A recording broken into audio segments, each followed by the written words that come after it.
한국에는 잘 되면 내 탓이고 안 되면 조상 탓이라 하는 말이 있죠. 안 되면 부모를 원망하기도 하고 또 친구를 원망하기도 하고 환경과 나라를 원망하기도 합니다. 세상 사람들에게 있어서 그런 원망은 당연한 것처럼 여겨집니다. 합리적이고 이성적인 것처럼, 똑똑한 것처럼 여겨집니다.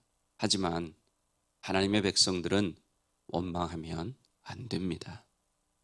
사람을 원망해서도 안 되고 환경을 원망해서도 안 됩니다. 왜냐하면 결국 그 원망이 하나님을 향한 원망이 되기 때문입니다.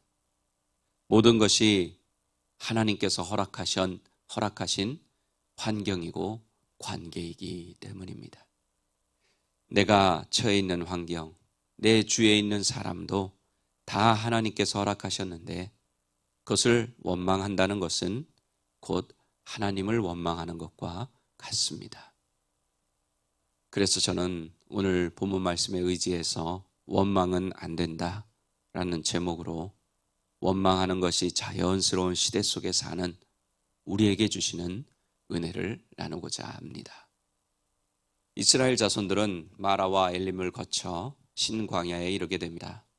신광야에 이르렀을 때 어떤 이유인지 정확하게 나오지는 않지만 이스라엘 자손들은 또 모세와 아론을 원망합니다.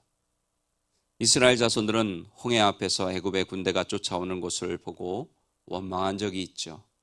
또 마라의 쓴물을 마시고 원망했었습니다. 이들이 원망하는 내용의 강도가 점점 강해지고 있는 것을 오늘 본문을 통해서 알 수 있어요. 오늘 본문 3절을 한번 볼까요? 이스라엘 자손이 그들에게 이르되 우리가 애굽 땅에서 고기 가마 곁에 앉아있던 때와 떡을 배불리 먹던 때에 여호와의 손에 죽었더라 하면 좋았을 것을. 너희가 이 광야로 우리를 인도해내어 이 온 회중이 줄여 죽게 하는도다. 아멘. 이 구절을 보면 아마 이스라엘 자손들이 원망한 이유가 광야에서 배가 고팠던 것 같습니다. 그러니까 애굽에서 고기 가마 곁에 앉아있던 것, 또 떡을 배불리 먹던 것, 그것을 그리워하고 차라리 그때 죽었으면 좋겠다. 이 얘기는 뭡니까? 그 비참했던 노예 생활을 망각하고 그 시절을 오히려 더 좋았던 때로 기억하고 미화하고 있습니다. 물론 그들은 그 혹독한 노동 가운데도 고기 끓이는 일, 또 떡을 굽는 일을 했을 것입니다. 그래서 아마 그 곁에서 고기를 약간 맛봤을 수도 있고 또 떡을 배불리 먹었다고 했는데 떡을 조금 먹은 거 가지고 배를 배부르게 먹었다. 이렇게 과장해서 표현하고 있습니다. 뭡니까? 아직도 이들이 오랜 노예의 삶을 통해서 몸에 배인 그런 노예의 근성을 드러내고 있는 것입니다. 그리고 더 기가 막힌 것은 이들이 차라리 그때 여호와의 손에 죽었으면 좋았을 것이라 이렇게 말하고 있습니다. 무슨 뜻이냐 하면 애굽의 장자들이 죽을 때 차라리 함께 죽는 것이 나았겠다는 이야기입니다. 지금 이스라엘 자손들은 그 하나님의 구원의 은혜에 감사하기는커녕 오히려 자신들을 구원해 준 것에 대한 원망을 늘어놓고 있습니다. 여러분 어떻습니까? 너무 황당하지 않습니까?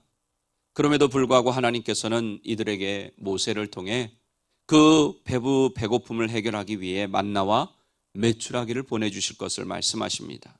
그리고 그것을 통해서 하나님이 여호와인 것을 그들로 알게 하리라 이렇게 말씀하십니다.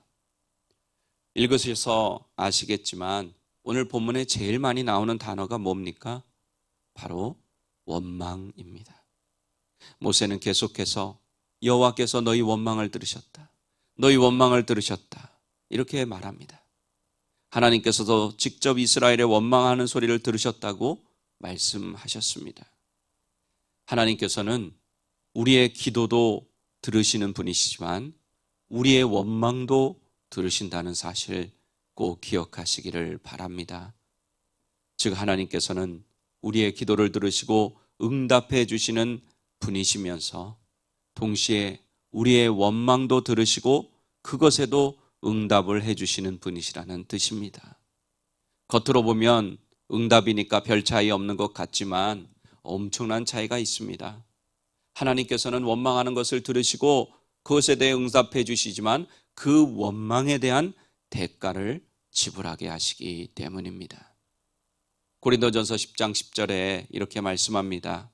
그들 가운데 어떤 사람들이 원망하다가 멸망시키는 자에게 멸망하였나니 너희는 그들과 같이 원망하지 말라. 아멘. 바울은 지금 고린도 교회 성도들에게 이스라엘 자손들의 이야기를 해주고 있는 것입니다. 이스라엘 자손들 가운데 원망하다가 멸망을 당한 사람들이 있으니까 그들과 같이 원망하다가 멸망당하지 말라는 말입니다. 왜 하나님께서는 원망하는 자에게 그 대가를 지불하게 하실까요? 모든 원망이 결국 하나님을 향한 원망이기 때문입니다. 겉으로 보기에는 분명 이스라엘 자손들은 모세와 아론을 위하여 원망했습니다. 하지만 이 원망은 하나님을 향한 원망이었다는 것입니다. 오늘 본문 8절 말씀을 보십시오.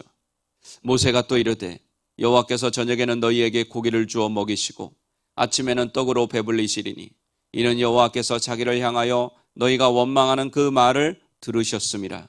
우리가 누구냐? 너희의 원망은 우리를 향하여 함이 아니요 여호와를 향하여 함이로다. 아멘. 우리가 어떤 것에 대해서 원망할 만한 일이 있어도 그것에 대해서 원망하는 것은 곧 결국에는 하나님을 향해 원망하는 것이라는 말입니다. 이런 측면에서 하나님의 백성된 우리는 어떤 환경 가운데서도 또 어떤 사람도 원망을 해서는 안 됩니다. 그것이 결국은 하나님을 원망하는 것이 되기 때문입니다. 원망은 이스라엘 자손들만 했을까요? 우리도 얼마든지 이스라엘 자손들처럼 원망할 수 있는 사람이라는 것을 잊어서는 안 됩니다. 아니, 벌써 원망하고 있을지도 모릅니다. 그렇다면 우리가 어떻게 하면 원망하지 않을 수 있을까요? 첫째는 원망하는 사람들과 어울리지 말아야 합니다.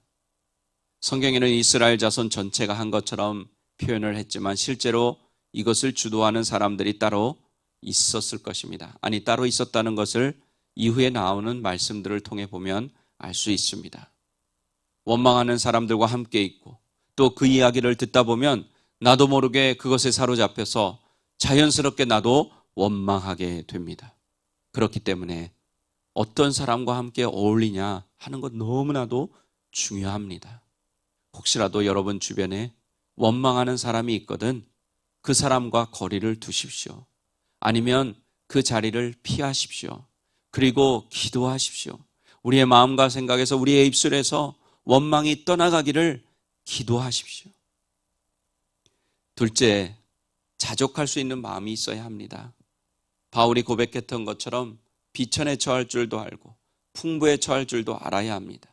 즉 어떤 형편에 처하든지 하나님께서 허락하신 환경이라면 그것에 만족할 수 있어야 합니다.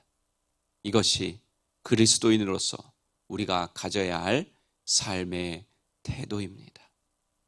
우리 사랑하는 오린교회 가족 여러분, 원망은 결국 하나님께 하는 것인 줄 이제 알게 되었습니다.